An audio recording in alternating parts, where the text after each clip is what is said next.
laboratorios son de punta y que están facultados para hacer las contramuestras o los exámenes correspondientes que faltan.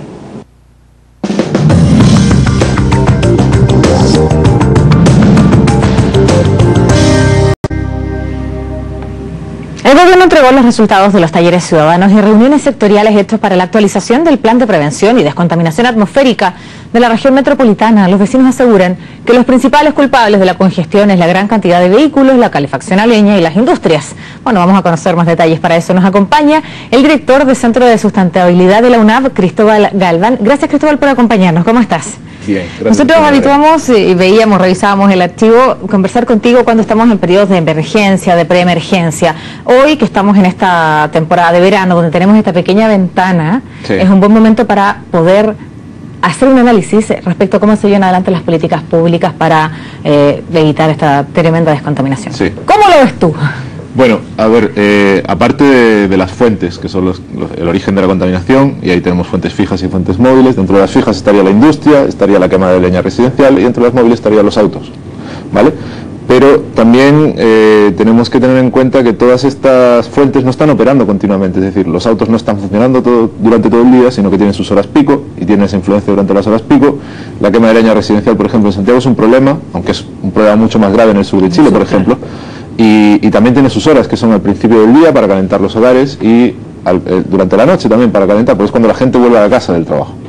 Y por último tienes la industria, que también está operando durante el horario laboral. Entonces como que se superponen y al final lo que hace es se mantiene el nivel, y por la noche, que es cuando hace más frío, cuando menos se mueve el viento, se acumula y se generan mayores niveles siempre. A partir de las 6 de la tarde los niveles van subiendo de material particulado. Ah, eso pasa básicamente. Eso pasa. Respecto a esta consulta ciudadana, la gente ha diagnosticado lo que tú ya decías, la quema de leña, las industrias y los automóviles como los principales causantes, sí, de esta gran contaminación. Eso es bueno que la gente lo identifique. Ahora, ¿tú crees que aquellas personas que participan de la consulta ciudadana tienen también un grado de responsabilidad? Todos siempre tenemos un grado de responsabilidad con la contaminación. Esto no es la culpa es de la industria, que esto sale muchas veces en las encuestas. ¿Quién es el mayor contaminante de la industria? No, todos tenemos gran parte. Es decir, no quiero ser polémico, pero cuando tú haces un asado, por ejemplo, estás generando material particulado y además te lo estás comiendo porque tú estás encima del carbón, por decirlo de alguna manera. Y esto no es por ser polémico, es así, está demostrado. Cuando tú enciendes una chimenea porque es bonito y no para calentarte, estás siendo irresponsable porque estás generando material particulado en una zona donde no deberías. Ahora, cuando tú lo haces por necesidad, estamos entrando en un tema ya diferente. Entonces ahí es donde el gobierno tiene que empezar a valorar, como parte de esos planes de contaminación, ayudar a la gente que no tiene recursos para acceder a tecnologías más limpias, apoyarlos de alguna manera, mediante, no me gusta usar la palabra subsidio, pero realmente es lo que tienes que hacer, un subsidio, una ayuda.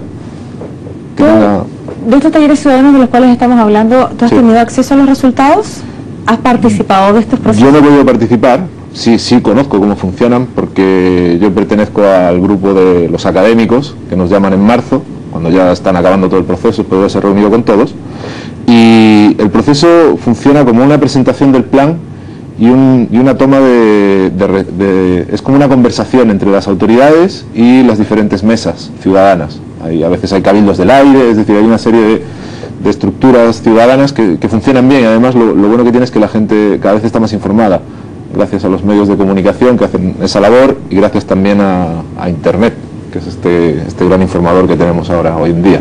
Por lo tanto, en marzo tú vas a estar más a caballo respecto del resultado de estos talleres, claro, de participación ciudadana. Nosotros en marzo probablemente nos pedirá una opinión sobre todo lo que se está haciendo, sobre cuál es la política que se va a llevar, y nosotros daremos nuestra opinión y luego el gobierno tomará las decisiones, ya que nosotros simplemente somos consultivos como académicos. Bueno, pero expertos de todas maneras, ¿qué te parece cómo están diseñando las políticas públicas para hacer frente a este tremendo problema? Mira, yo destaco 3 cosas desde mi punto de vista. Uno, la prohibición del uso de leña en Santiago, eso está ya. La declaración de Santiago como zona saturada, esa es otra cosa importante, porque esto te permite realizar el tema de las alertas, aumentar las restricciones en colaboración con el Ministerio de Salud. Entonces esto permite una mayor acción, tanto al gobierno como al Ministerio de Medio Ambiente. Y luego la tercera, que es quizá más light, pero yo la veo como algo que va bien en pos de la baja contaminación, y en pos de la sustentabilidad del sistema de transporte, que es la extensión del sistema de bicicletas. Y a mí personalmente ese tipo de cosas me gustan mucho, porque uno, permiten medios de transporte más sustentables, que generan menos contaminación, es una mejor manera de moverse, sobre todo por la ciudad de Santiago. Es una ciudad que se permite ir en bicicleta. ¿Faltan ciclovías? Sí, pero está programado que haya más ciclovías. Y Santiago va evolucionando a eso. De hecho, somos una de las ciudades de Sudamérica que tiene más bicicleta, pese a que tiene menos sistemas de ciclovías. Es curioso esa dicotomía. Y ahora en verano más, ahora en verano uno ve más bicicletas que en invierno, evidentemente. La introducción de las bicicletas eléctricas. Hay otro tema que me gusta mucho, que es un proyecto que salió de la USACH, que es un auto eléctrico hecho íntegramente en Chile. Lo encontré genial. Lo encontré genial. No voy a decir mal el nombre, pero sé cuál es.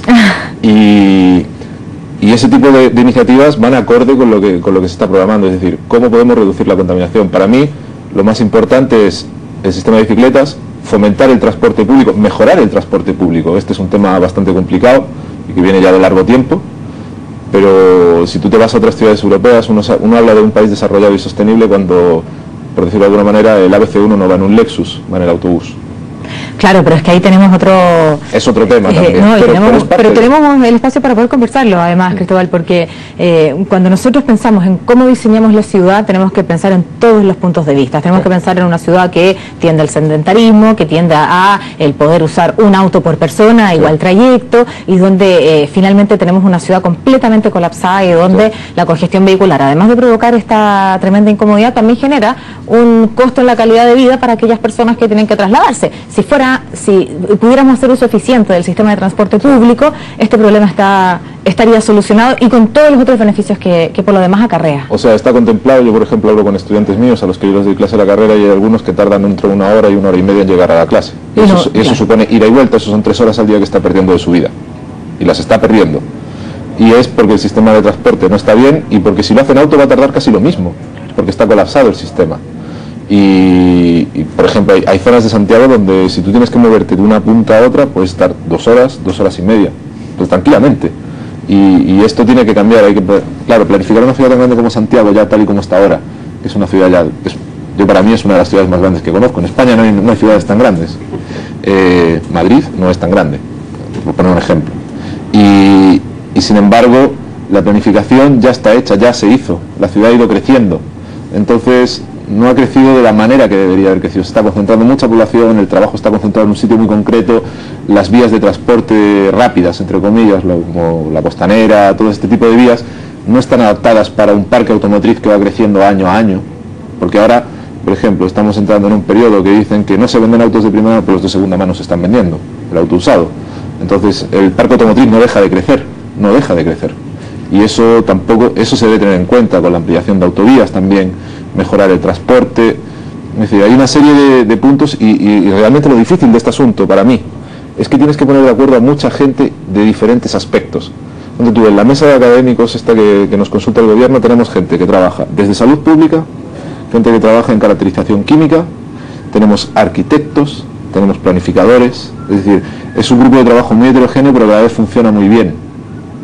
¿Por qué? Porque entre nosotros entendemos perfectamente, pero trasladar eso a una política pública que implica varios ministerios es muy complicado, pero no solo porque sea Chile, sino en cualquier país del mundo es complicado, porque tienes que poner de acuerdo a muchos ministerios donde hay muchos intereses, donde hay muchas subsecretarías y que deberían desarrollar planes transversales. Eso se está empezando a hacer ahora.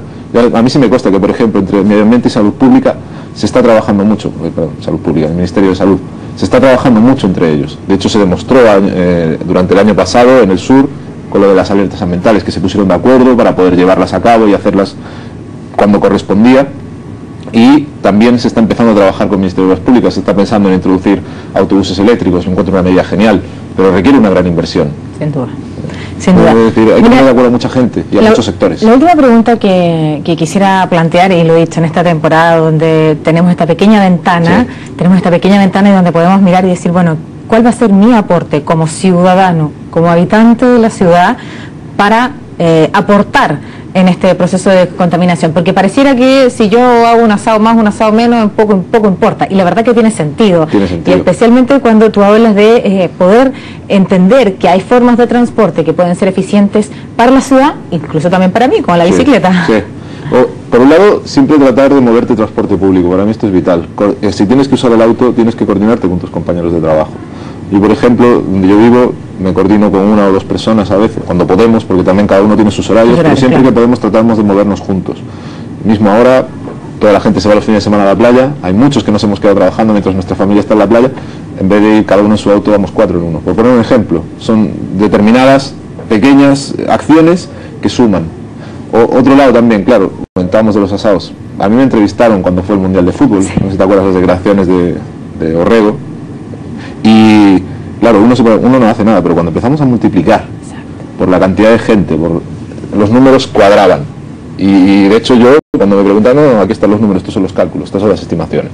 Entonces, esto se debe tener en cuenta. Ahora, siempre sin coartar la libertad de las personas para hacer lo que quieran, pero uno tiene que ser responsable éticamente con dónde vive, y no solo consigo mismo, sino con su vecino, porque a fin de cuentas tu acción está afectando al que lleva al lado. Entonces, un poco de ética y responsabilidad social. Bien, pues vamos a estar atentos a lo que pase en marzo, cuando ustedes ya conozcan, ¿cierto?, estos resultados de los talleres ciudadanos y la importancia que tiene la opinión de quienes habitan en la ciudad para poder hacer de Santiago un lugar más habitable, y bueno, me imagino también con estas políticas que a todo el país. Así como reflexión final, si tú no cuentas con la opinión de la gente con la que vas a trabajar, claro, o a la que tú pretendes ayudar desde tu perspectiva, es muy difícil que tú llegues a tu fin. Entonces, para mí, estos talleres de consulta yo los encuentro útiles, y los encuentro sobre todo buenos porque informan a la gente, y la gente te informa de cuáles son sus aprensiones. Entonces, y tú ya ves, si la gente está errada a lo mejor en lo que piensa porque no está suficientemente informada, tú aprovechas en esos talleres para informarles de lo que realmente es, porque a veces también hay paraciencia, como decimos, que son cosas que la gente cree pero que luego no tienen ninguna base. Bueno, vamos a estar atentos entonces a cuando ya, ¿cierto?, puedan conocer los resultados de estos talleres en marzo, y como siempre un agrado, gracias por acompañarnos. Gracias a vosotros por invitarme, Macarena.